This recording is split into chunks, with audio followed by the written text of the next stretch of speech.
పూర్తి స్థాయిలో ఇప్పటి వరకు అంటే దర్శనాలు ఎన్ని రకాల దర్శనాలు కానివ్వండి, దానికి సంబంధించి ఎక్కడెక్కడ వాళ్ళు వెబ్‌సైట్స్ వెతుక్కోవాలి దగ్గర నుంచి, ఎంత పేమెంట్ ఉంది దగ్గర నుంచి, ఇవన్నీ కూడా వివరంగా ఎవరైనా చెప్తే ఒకసారి బావుంటుందేమో అని నేను అనుకున్నాను సార్. అంటే అక్కడ ఎస్‌విబిసిలో 220, 230 మంది ఎంప్లాయీస్. హ్మ్. దానికి అంతమంది అవసరం లేదు. హ్మ్. అదొక రిహాబిలిటేషన్ సెంటర్ లాగా తయారు చేశారు గత ప్రభుత్వం. హ్మ్. ఎవరన్నా పోయి ఉద్యోగం కావాలంటే ఎస్‌విబిసిలు ఇచ్చేవా? వాడు క్వాలిఫైడా లేదా, పోస్టులు ఉన్నాయా లేవా, హ్మ్. వాడు ఎలిజిబుల్లా లేదని వాళ్ళకు సంబంధం లేదు. హ్మ్. వాళ్ళు వస్తారు, జాయిన్ అవుతాడు, వాడు వెళ్ళిపోతాడు. ఎవ్రీ మంత్ శాలరీ మాత్రం పడిపోతుంది. ఆ విధంగా ఉంటే ఆడు పనిచేసేవాడు ఎవడు? కరెక్ట్.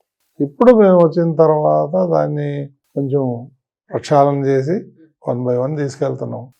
దాన్ని ఎక్స్‌పెండిచర్ తగ్గించి, మ్యాన్ పవర్ తగ్గించి, మంచి మంచి ప్రోగ్రాంలు ఒక అతన్ని సీఈఓగా వేసాము. హ్మ్. అతను వచ్చిన తర్వాత కొన్ని మార్పులు కనిపిస్తున్నాయి. ఇంకా రావాలి మార్పులు, చేస్తాం.